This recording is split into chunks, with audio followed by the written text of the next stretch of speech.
Just a reminder, these are all my opinions and are of course subject to change. This is all subjective after all. Discussion is always welcome, just don't be a butthead. I was really hoping Geostorm would send Disaster Month out with a bang, but it's more like a wet fart instead. I remember seeing this back in theaters, and I remember because I sat in the front row and my neck still hasn't recovered from looking up 90 degrees for almost 2 hours. Coming from Dean Devlin, the man who worked with Roland Emmerich on most of his movies, I thought we would be in for a treat like Moonfall.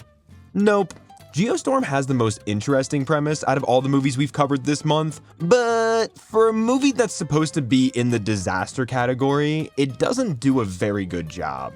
We spend a majority of the movie solving the mystery with the human element of the story, and not nearly enough time watching Mother Nature fuck shit up. Mother Nature! A quick rundown of the overall plot is the dum-dums on Earth ignored all the signs of climate change, and because of this, Earth has started to produce some of the worst and wildest weather events in history. 17 nations came together to build a device called Dutch Boy, which is a net of satellites over the planet that control the weather and stop the extreme events from getting out of hand. But even though this is a world-saving device, of course there are people who want to destroy it so the world can,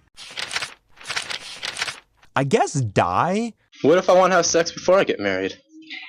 Well, I guess you just have to be prepared to die. But whatever, let's get into it.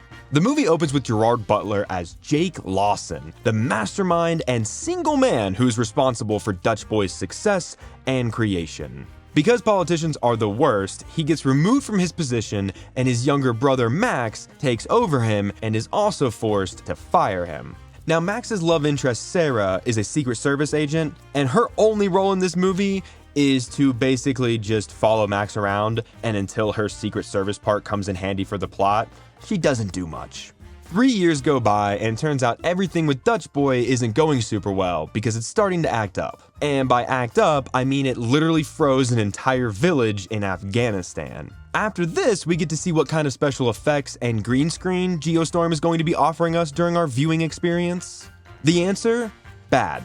Very, very bad. I mean, look at the White House. Is this a cutscene from a 2007 Call of Duty game? Step back, I think I'm gonna vomit! So Mr. President holds a meeting about Dutch Boy, and while all his advisors talk politics, Max tells everyone that all that matters is fixing the station because lives depend on it. Ed Harris tells Max that the only person who can fix Dutch Boy is his brother Jake. Jake now lives in Florida fixing old car parts for the retirees, and after some back and forth, Jake reluctantly agrees to help. It wouldn't be a disaster movie if Jake wasn't also divorced and had a kid that didn't want him to go because he's so unreliable and only cares about his work. Every cliche rolled into one. At the same time, up on the station, a worker is downloading some data from a satellite, and before he can tell anyone what he's up to, he gets sucked out into space. Meanwhile in Hong Kong, Chen is working late when he discovers something sussy about the satellite over the Afghan village. We get a literal egg cooking on the pavement right before the ground starts to erupt with fire. Geostorm flexes that $120 million budget some more with a CGI car chase that ends with part of Hong Kong in flames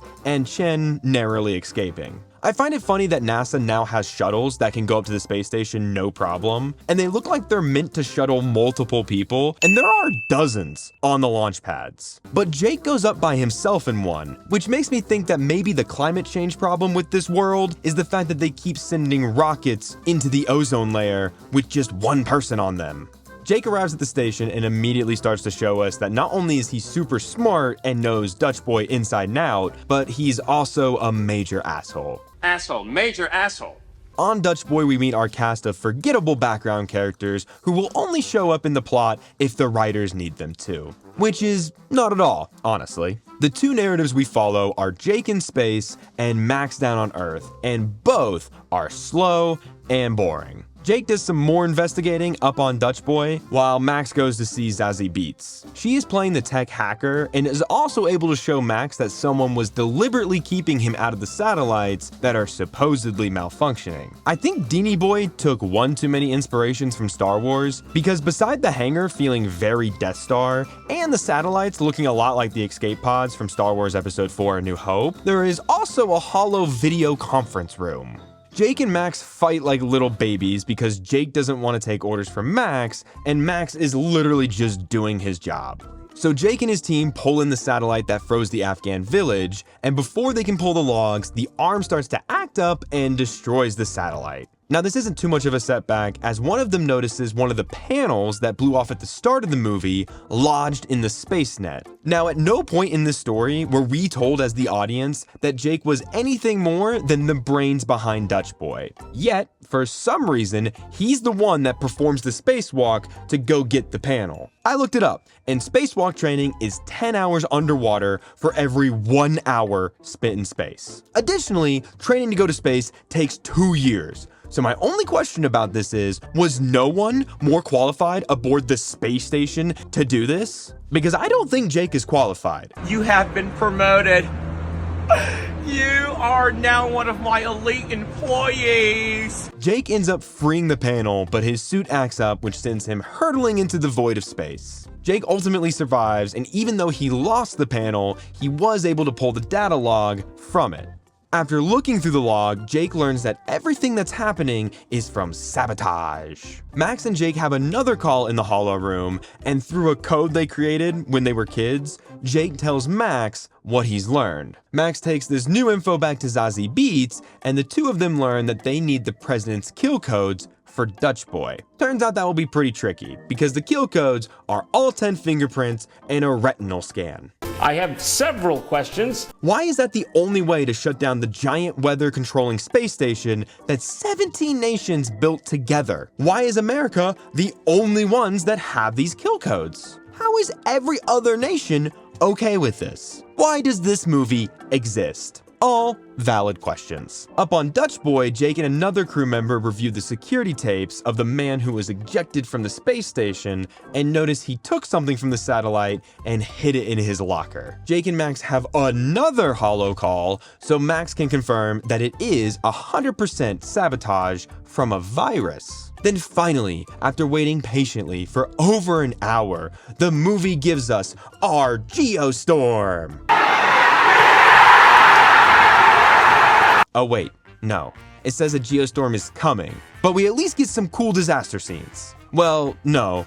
We get a couple short glimpses of hail in Tokyo and a short moment of people running from ice in Brazil. That's all we get before cutting back to the boring humans. Max and Sarah decide to spill the beans to Ed Harris, who turns out to be the actual villain in this movie. And his plot was to sabotage Dutch Boy to wipe out the presidency and destroy parts of the world so that when the dust settles, there'll be a new reign of power. Of course, it's all for money, which makes me ask the same question I always do with plots like this. Where are you going to spend the money? If you kill most of the people on Earth and destroy cities and civilizations, do you think you'll be able to pop down to the rich store and buy jets and yachts? But don't you worry, because the stupid train hasn't finished its run yet, as Jake starts launching satellites at the satellites causing the 2 weather events we saw in order to knock out the signal.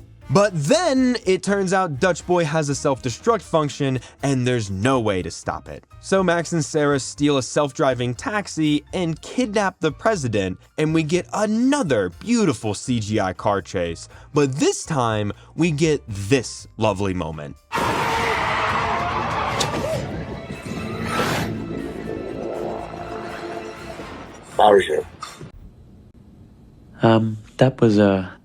That was really bad. Ed Harris shoots a rocket launcher at the taxi, but lucky for our heroes, they were using the self-driving feature for this very specific situation where they knew where Ed Harris was going to be. He's arrested and our ground team can finally wrap up their boring storyline so we can jump back to Jake and his boring storyline. But first we get some more destruction. Tornadoes in India and a heat laser in Moscow. Geostorm, here we come.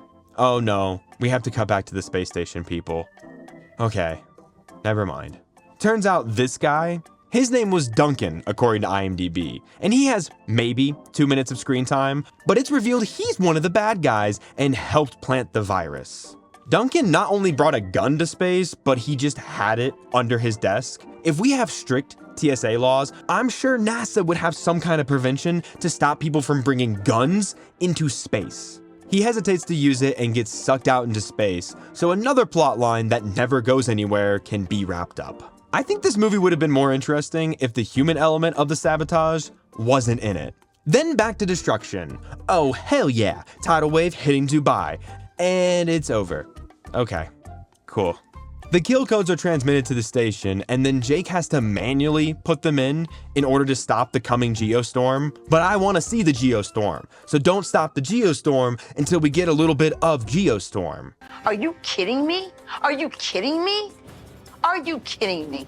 But also, if the station is moments away from self-destructing, why do you need the codes? Because not long after Jake stops the Geostorm. Wait, you mean to tell me we don't even get the Geostorm? Are all the natural disaster events stopping? What? No. This is a disaster movie. Show me the disaster. The station explodes and Jake escapes in a satellite before being rescued. Happily ever fucking after. Man, I wanted to like this movie, but it's not even dumb fun. The bad CGI, the terrible acting that does the script no justice. I mean, there's nothing this movie offers. Honestly, it's kind of a bummer to end Disaster Month on this note, but you can't win them all. So at least we had fun with Into the Storm, San Andreas, and Twister. So thanks for watching Disaster Month if you tuned in. If you haven't seen those videos, make sure to check them out because Geostorm is going to be the one and only for Disaster Month that goes into just plain garbage, where it rightfully belongs, I might say. Hey everyone, if you enjoyed this, don't forget to check out my video on the movie Twister. Like, subscribe, and comment down below what movie you'd like to see me cover in the future.